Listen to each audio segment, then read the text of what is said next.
It is the end of a long day, and your thumb is hovering over the checkout button. The cart is already full. You did not plan any of it. A candle, a hoodie, the good skincare. Dinner you did not cook. And a small voice in your head says the words you always say, I deserve it, and here is the thing. You do. You got through the day. You answered the messages.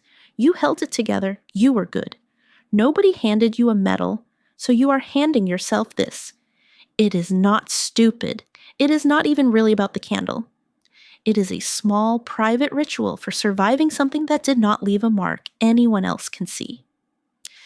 So let us get one thing straight before we go any further. You are not bad with money. You are not weak or frivolous or broken. The relief you feel when you check out is real.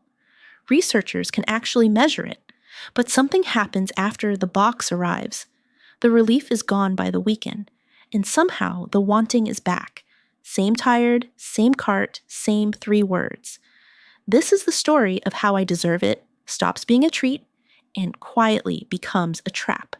Not because you are undisciplined, because the loop is built to keep you on it. So let us take it apart. Here is what is actually happening when you reach for the cart after a hard day. Psychologists call it compensatory consumption. When you feel a gap between the life you are living and the life you wanted, your brain looks for the fastest way to close it, and shopping is right there, open in another tab. It is not really shopping. It is a distraction with a delivery date, and the relief is real, but not for the reason you think. Researchers ran experiments where sad people got to make shopping choices and their sadness went down. Here's the strange part. It worked even when the shopping was completely imaginary. A pretend cart, no money, no package. The relief did not come from buying anything. It came from choosing. After a day where everything happened to you, choosing something, anything, hands a little control back. Sit with that for a second because it changes everything. The part that actually makes you feel better is the deciding. The spending is just the expensive habit that got attached to it. And then there is the permission slip. You had a hard day, so the guilt that normally whispers maybe not just switches off. I earned this. Psychologists have a name for that too. It is called licensing. And in the studies, most people do not even notice they are doing it. So, once you see the loop, you start seeing its symptoms everywhere. Here are 6. Number 1, the permission slip. It always starts with something you earned. A brutal week, a workout, a hard conversation you finally had. You did a good thing, and the good thing quietly signs off on the reward. In one survey, 84% of people said they justify their purchases with exactly this, some version of I deserve it, or I will treat myself. The money problem is that these buys never make it into a budget because they do not feel like spending. They feel like self-care, and the tax you pay is the little courtroom in your head where you are somehow both the lawyer and the judge arguing for something you already put in the cart. Number 2, the cart high.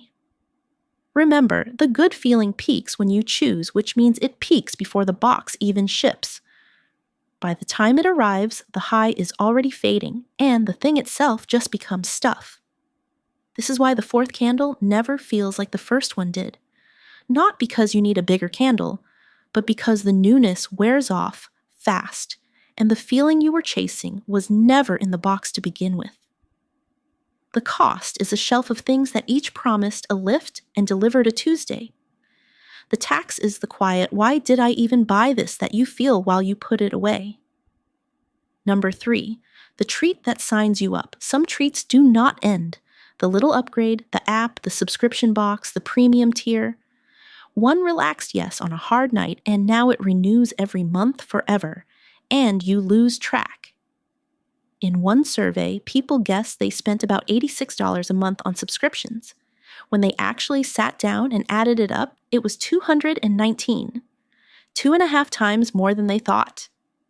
More than 40% admitted they were still paying for something they had already stopped using.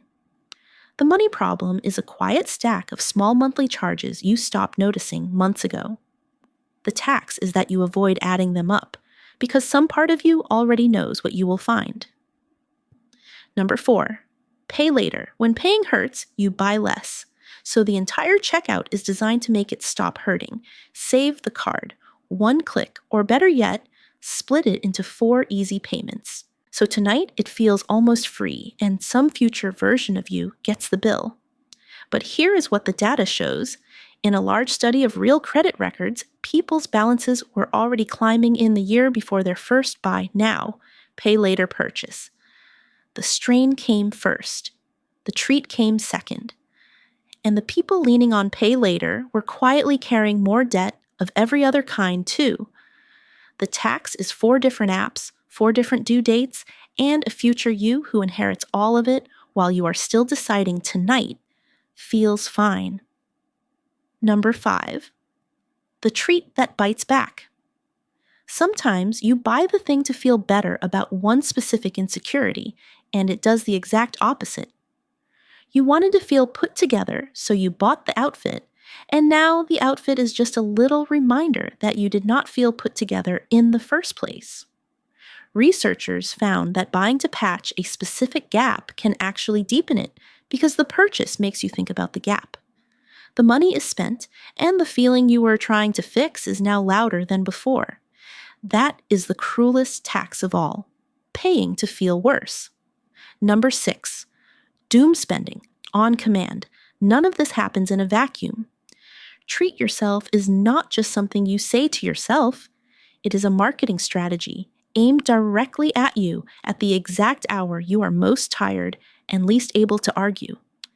The feed is full of people rewarding themselves, so it looks normal, even overdue. In one survey, nearly a third of people described their own spending as doom spending, buying just to feel something when the world feels heavy. A major bank looked at all of this treat culture and called it, in plain terms, a slippery slope. The consequence is that overspending slowly stops feeling like overspending. And the tax is comparison, the low hum that everyone else is treating themselves to. So falling behind would be the one thing you cannot afford. Now step back and look at the whole loop at once, because this is the part nobody puts on a thumbnail. The reward you buy to escape the pressure is quietly funding next month's pressure. Think about it. The money is gone, but a lot of the time the bill is not. It renews, or it is split into payments, or it just left your account a little thinner than before. And the thing that actually sent you to the checkout, the tiredness, the feeling behind the long day, all of that is still there, untouched. You could not buy your way out of it because it was never for sale. So the margin gets a little tighter. And a tighter margin means a little more stress. And a little more stress means that at the end of the next long day, you are right back where you started. Thumb over the button, telling yourself the same 3 words. This is the part people get wrong about it. It is not that you keep needing a bigger and bigger hit. It is quieter and sadder than that. You are running just to stay in the same place, while the small bills stack up behind you. That is not a shopping problem. That is a treadmill. And the hardest thing to admit is what you actually deserve. It was never the candle. It is rest. Room to breathe, a little security, none of which, it turns out, was ever in the cart. So how do you step off? Not by becoming a different, more disciplined person. That person is not coming, and honestly, you do not need her. You just need to change the loop in a few specific places. First, decide your rewards before the hard day, not during it. Give treating yourself an actual budget, a small amount that is genuinely yours to spend on nothing but joy, and set that money aside first, at the start of the month, before anything else can claim it. This is the one move with the most real evidence behind it. Deciding in advance and locking it in beats willpower in the moment every single time, because the tired version of you at 10 at night is no longer the one making the call. The morning version already made it. Second, keep every reward a one-time thing.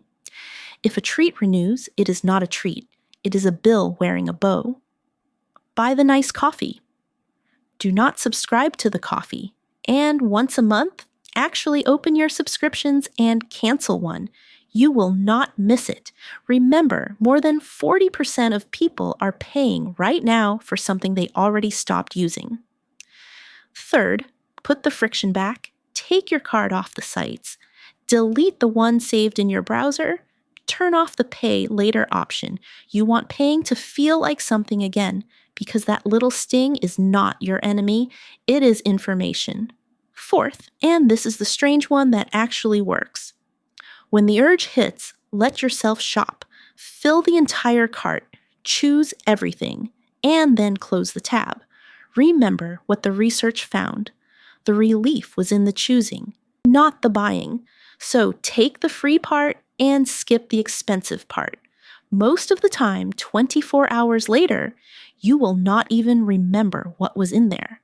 And last, when you can, give the real need the real thing. If the honest problem is that you are exhausted, a package is not going to fix exhausted. Rest will. It is free. It is somehow harder than shopping, and it is the only thing that actually turns the trigger off. None of this is about never treating yourself. Please treat yourself. It is about making sure the treat stays a treat. One you chose on purpose, funded on purpose, that ends when it is over, and never quietly turns into the thing keeping you stuck. So here's the question I would actually love you to sit with and answer honestly down in the comments. Which reward is your loophole? The delivery order, the subscription you forgot about, the 4 easy payments, the little treat that always signs you up for one more month? And what is the recurring bill it quietly left behind? Naming it is not about guilt. You were never the problem here. You were a tired person doing a completely human thing, being sold a completely engineered solution. The only difference now is that you can see the loop while you are standing in the middle of it. And that is the whole game. You cannot step off a treadmill you did not know you were on. And if someone came to mind while you were watching, someone stuck in the same loop telling themselves the same 3 words.